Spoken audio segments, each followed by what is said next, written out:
C'est l'heure du sport sur Télé 50. Merci de nous rejoindre, mesdames et messieurs. La FIFA va organiser au mois de juin prochain un tournoi de jeunes dénommé Fatih Cup. L'annonce a été faite par le ministre des Sports et Loisirs lundi au cours d'une audience accordée aux membres de la Fédération congolaise de football et associations. Pourquoi ces tournois fait polémique alors qu'il tient à promouvoir le football de jeunes dans le pays? On en parlera dans ce journal avec Fanfan Bitangila, notre consultant.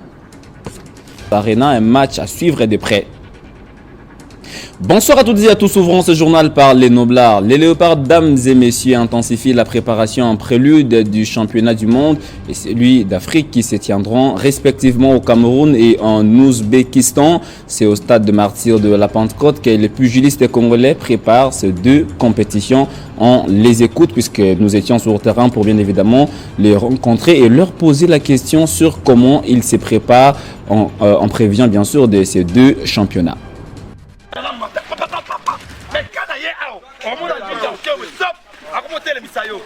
Entraînement, on a joué les bien avec l'équipe technique. Chaque 6 heures jusqu'à 9 heures. Pour préparer Kaka. Imaginez, les bandes déjà basées la mission. C'est pourquoi Congo, tu as une position bien au niveau africain. C'est pourquoi tu as confirmé la position de la mission. Les athlètes, tu as l'écolo, tu as deuxième compétition, tu as les sous. Tu as un standing ou tu as au lieu de reculer. La dindi na piscine travail. Leo moi le wala la dindi na piscine. Nazani na kacha boulot. Nazoya lisusu. Oyo to sali na championnat du monde ya Marrakech eza muke. Tout oyo donc ba olapa. Na ena argent pour préparer le championnat du monde. En même temps, c'est aussi le championnat du monde. Donc, il y a Cameroun comme championnat d'Afrique. Donc, tu vas venir constater que tu dois préparer pour ma classe pour y avoir un petit peu de championnat d'Afrique et championnat du monde.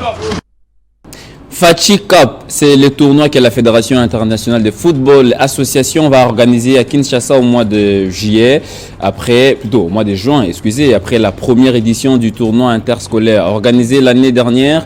La Fédération internationale de football association reviendra au Congo avec le tournoi zonal de moins de 20 ans. Mais pourquoi ce tournoi fait polémique alors qu'il sera financé par l'instance fêtière internationale? On en parle avec notre consultant tel qu'annoncé. Fanfan Bitangila est déjà sur place. Bonsoir et bienvenue messieurs. Bonsoir Christian Bokaya, bonsoir à tous les téléspectateurs des Télé 50. Le tournoi Fatih Cup annoncé par le ministre des Sports et Loisirs, François-Claude Kaboulou-Moana Kaboulou, continue en tout cas de faire couler beaucoup d'encre et de salive, à tort ou à raison? À tort, parce que peut-être que les gens n'ont pas encore eu l'idée sur le contenu, sur le fond, sur également les contours de ces grands tournois. Vous l'avez dit pratiquement dans l'introduction, c'est un tournoi qui va devoir donner une bonne image de l'organisation au niveau de la République démocratique du Congo. Vous savez, la RDC avait réussi sa mission d'organiser le tournoi expérimental au niveau interscolaire, grâce également, il faudrait dire, à la Ligue nationale de foot des jeunes qui est dirigée par Zéphir Kadinda et qui était pratiquement le représentant de la Fédération congolaise de football. Après cette réussite, la Fédération internationale de football association, voyant que la RDC est un pays moteur pour le développement du football des jeunes ou du football d'âge, a voulu également lui donner l'organisation de cette grande première en soi, organisation au niveau de moins de 20 ans, au niveau zonal, tel que vous l'avez dit, UNIFAC, d'organiser ces jeux. Et c'est tout à fait normal que la RDC puisse être chanceuse, mais également heureuse d'avoir cette grâce. Mais ce qui dérange, Fanfan, c'est peut-être le fait que les championnats d'Alina Foot, ça veut dire la Ligue 1 et la Ligue 2, arrêtés depuis le mois de décembre, faute des moyens. Est-ce que le tournoi Fatih Cup est opportun, sachant que le championnat national ne se joue pas? Vous n'allez pas interdire au Qatar d'organiser une Coupe du Monde parce que c'est la FIFA qui les fait, alors qu'il y a un championnat qui ne se joue pas. C'est un exemple que je donne. Je dis bien, c'est un financement de la FIFA. La FIFA a vu que la RDC, la FECOFA, la RDC accompagnée par la présidence de la République, non, la FECOFA accompagnée par la présidence de la République, a organisé, a réussi cette expérimentation avec le football interscolaire ou scolaire, si vous le voulez bien. Eh bien, parce que la FIFA privilégie également le football d'âge, voyant que la RDC c'est un moteur, comme je vous ai dit, un pays moteur, un pays qui a été bon élève en ce qui concerne l'organisation, c'est la FIFA qui va tout financer. Ce n'est pas la FIFA qui finance la Ligue nationale de football quand même. Donc on ne peut pas demander à la FIFA d'organiser la Ligue nationale. Et ce qui m'étonne, c'est quoi? C'est que ces gens qui, lorsque nous disions qu'il fallait qu'on poursuive avec la Linafoot, disaient qu'il fallait qu'on arrête et qu'on réfléchisse, tout d'un coup, ils changent de camp pour dire qu'il faudrait qu'on organise la Linafoot. Mais ce n'est pas la FIFA qui organise la Linafoot. La FIFA était contente de voir que la RDC a réussi un pari qui lui était donné d'organiser un tournoi expérimental des jeunes. Et de ce quoi, on s'est dit, après le scolaire, on va au U20 et peut-être c'est une grande ouverture. Vous savez, nous voulons co-organiser le CHAN. Eh bien, avant de co-organiser une compétition de la catégorie A, il faudrait organiser d'abord au préalable des tournois zonales et des tournois d'âge. C'est vrai que ce n'est pas la FIFA qui organise le championnat national. On sait que la FIFA prendra en charge les frais de ces tournois U20 annoncés au mois de juin. Mais ce qui dérange peut-être, c'est le fait que le gouvernement va remettre le prix, ce qui revient à dire qu'il va débourser des moyens. Pourquoi ne pas prendre ces moyens, les reverser dans le championnat national? On l'a dit ici et dans plusieurs émissions que la reprise de la Ligue nationale de football devra être dans quel objectif? Il faudrait que les gens se mettent d'abord autour d'un pot, discuter. Qu'est-ce qui était à la base de l'arrêt du championnat?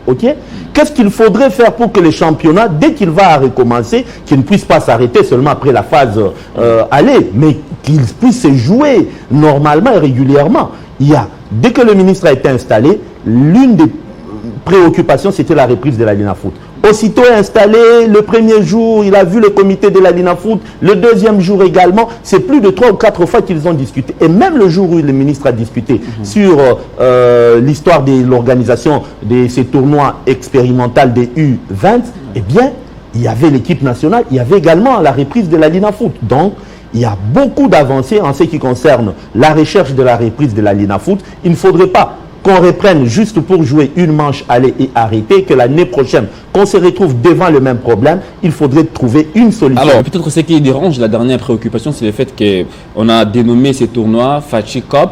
Les gens se disent pourquoi ne pas trouver un nom comme ça qui mettra tout le monde à l'aise. Justement, c'est la question à laquelle je m'attendais. Les gens ont vu la dénomination et non les contenus et les contenants et qui a organisé. Autant de questions qu'un scientifique devrait avoir sur l'appréciation de ces tournois. Ou bien, comme vous le savez, aujourd'hui, la dénomination d'un tournoi, d'une compétition, au niveau même de plusieurs disciplines, pas seulement du football, elle dépend soit du sponsor, je pense qu'on peut dire...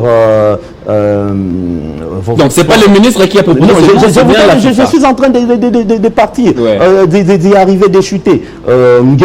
Par exemple, Ngenges Cup ou bien Ngenges Challenge, ça dépend du sponsor. On peut également donner la dénomination sur base d'une légende, ça peut être une légende sportive ou politique, Mandela's Challenge, Mandela's Cup ou Mohamed Ali Challenge, Mohamed Ali Ronaldo Cup, mais aussi du parrainage, parce que le parrainage sollicité, on a félicité Infantino lorsqu'il était en République démocratique du Congo, il avait demandé l'organisation du tournoi expérimental à la présidence et la présidence l'a accompagné et c'est tout à fait normal dans ces consensus. C'était un consensus, c'est pas un nom qui a été donné. Il y a plusieurs noms qui ont été proposés et par consensus, ce qui a été retenu, c'est tout à fait normal. On a voulu honorer quelqu'un qui a réussi le tournoi expérimental scolaire et ça ne ferait pas du mal si on a dit le ministre des Sports, on l'accuse à tort, on peut dire. Voilà, c'est un nom consensuel.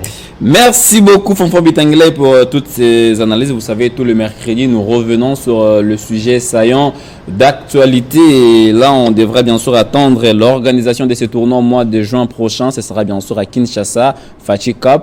Et ça va bien sûr réunir les pays de l'Afrique centrale.